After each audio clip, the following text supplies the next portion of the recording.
Excuse me, taxi. Okay, man, we're looking around. This is the 77 WABC minicast. Now we got Bill O'Reilly on. Yeah, we do. Let's go to the great Bill O'Reilly. And Bill, fill us in. Hey, how you guys doing? I thought Margot, that picture was taken yesterday. Yeah. I tell you, she hasn't changed much. She hasn't. Oh, am I getting points here? Absolutely. Absolutely. Margot loves you. Margot is It's beautiful good as well. Polish genes. She's Polish too, so it's good Polish genes. I saw that picture and went, yeah, it's just Margot. I had dinner with her 3 weeks ago. Come on, what's the deal? Exactly, I did too. But don't you love that story, Bill? It's so. But it just shows the Trump derangement. Listen, I'm writing a message of the day for BillO'Reilly.com even as we speak. I mean, I'm paying attention to you guys, but I just started the message. And it's just inconceivable. And let me give you a very vivid example. The people who showed up on Thursday for the Obama Library in Chicago, the celebrities who showed up, Bono, Springsteen, you name it, right? Oprah. Right? I don't know any conservative traditional people who want to hurt those people. Do you guys know anybody who wants to hurt them? Absolutely Because they not. showed up to entertain at a former president's library opening? Yet, if you did that to Trump and you showed up at anything that he wants, you are blackballed by the left. You're put on a list, the no-fly zone, I call it. You can't hire that person, can't talk to that person, can't be around them. And if they have children, you have to mock their children. And I'm saying to myself, do Americans, they don't see this, that there's one side, and they're passionate people, conservatives are passionate, obviously, who will say, hey, we know what this country's about. We have a variety of opinions. And then you have another side that say, no, we don't want that kind of a country. We want to hurt people with whom we disagree.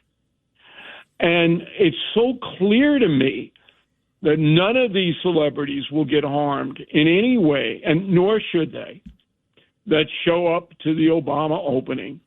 Yet Trump can't even get 3 guys to come out for a wrestling thing because so many people are afraid to get on the list.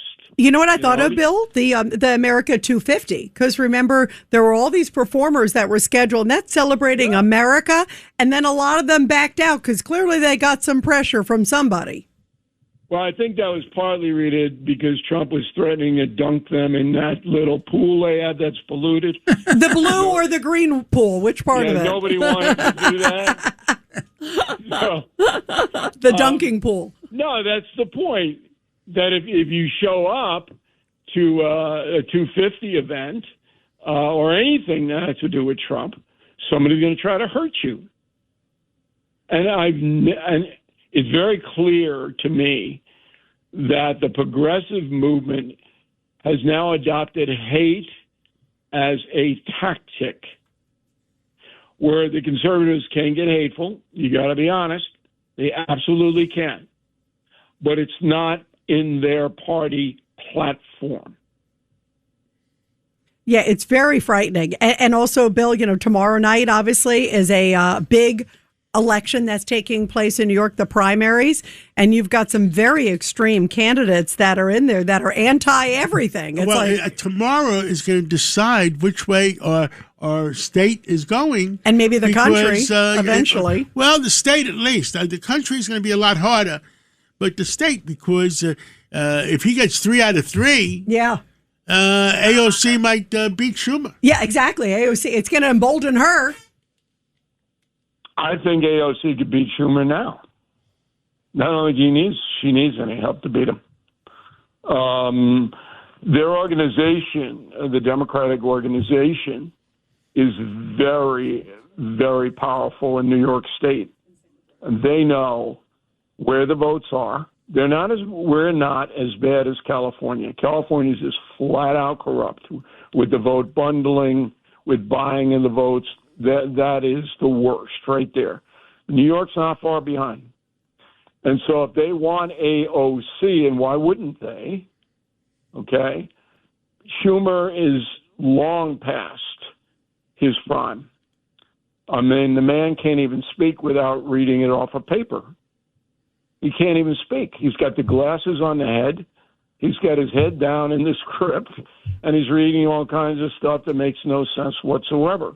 It reminds me of Biden, and Schumer does. I've known him forever, but he's not a force in the Democratic Party, even though he's a Senate minority leader. Nobody listens to him. And then AOC's got the glamour, and that means a lot in New York City. Yeah, glamour, energy, and also the crowds, too. I mean, look at some of the events that she's done and Bernie Sanders. They pack it in. That's because they've created a machine. Absolute star. The Democratic Socialists. Underestimating her is living in a false world.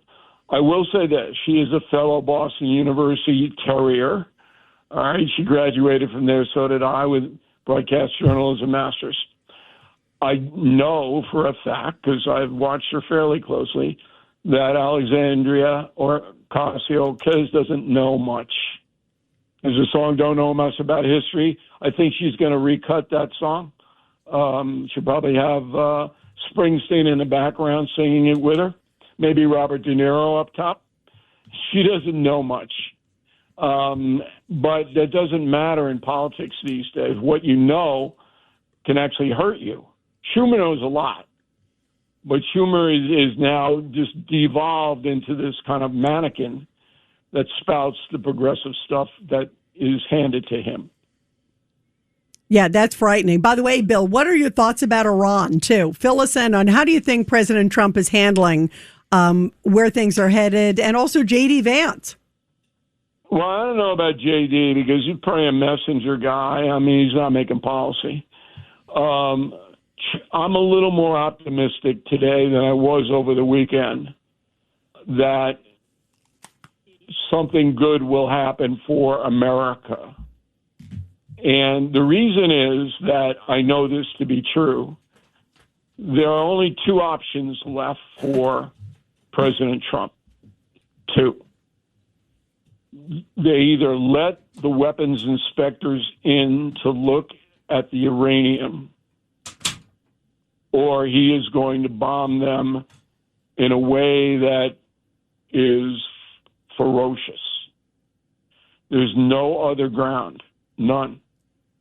He's got to do one or the other.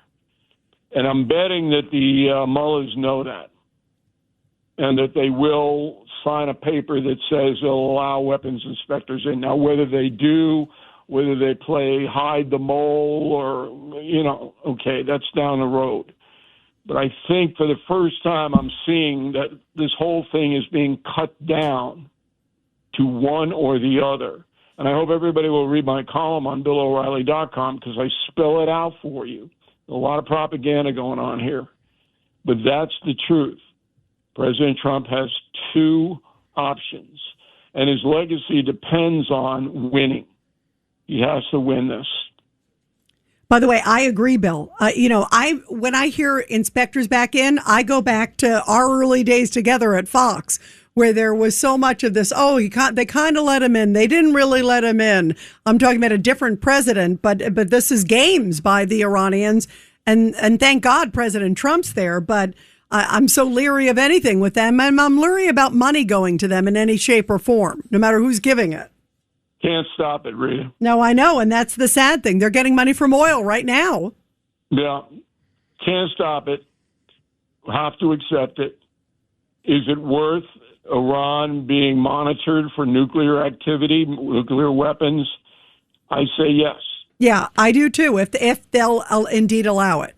Right, but if they don't, then there's going to be military action and hard action.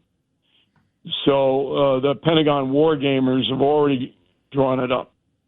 They know, I found this out today, what kind of bombs they're going to drop and where they're going to bomb them.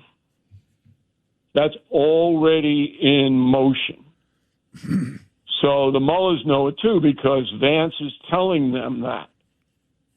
You got two choices, all right? Either let the weapons inspectors in, or we're just, I'm not going to use an obscenity that President Trump would use. Right.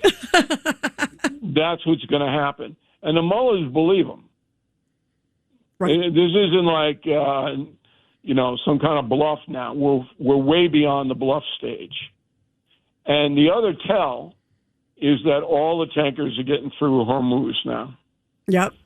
And that is an enormous boost for the United States and for the world as commerce will come back. If you look at the price of oil, before this all started, it's about $64 a barrel.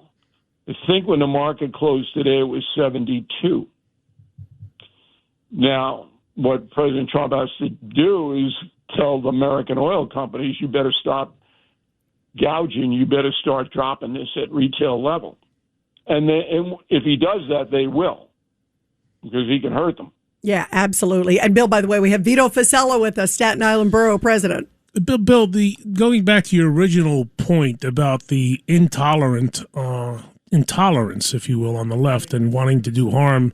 If you remember, we all remember the Supreme Court justices whose homes were being terrorized because they, exercised their right and their opinion. They try to kill Kavanaugh. So it's like taking to an extreme from those who claim to be tolerant, and yet they're just beyond that. And to the point here with Iran is the same folks who want to see the U.S. fail because the president happens to be President Trump. And I don't know, is there any way to get back to a day when, even though you disagree with the president of the United States, you want to see that country, our own country, fail? I mean, there's good and evil in the world. It's going to take a long time, Vito. Yeah. Going to take a different kind of leader, a younger leader, who's going to have to appeal to Americans to knock it off and say, look, if you don't, this is a cliche, but really it's true. I've been to 86 countries, most of whom were relieved when I left. Did they pay you to leave or no? Well, there was some negotiation. If you don't like this country the way it is, not to say it can't be improved, and my new book is Confronting America, What Has to Change. And we do have to improve. But if you're really down at your core, cannot accept the two-party system, cannot accept another point of view, go to the Bahamas. Yeah, right? Absolutely. It's right. I mean, look, it's a great country. Right. With the World Cup now, a lot of people know more about geography than they used to. Ivory Coast would love to have you if you have more than 35 cents. But if the media has driven this to the extent where it is okay to be a hater now, and it wasn't okay 10 years ago. Now it's okay. That's the difference. Yeah, and that's a dangerous place to be, no doubt. I think it's really, as we've seen all the threats against the president, too, which is really bad. Bill, thank you very much. We always love your perspective, Bill, and let's pray for unity at some point. That's my prayer. We'll see, though. Yep. Thanks for having me, guys.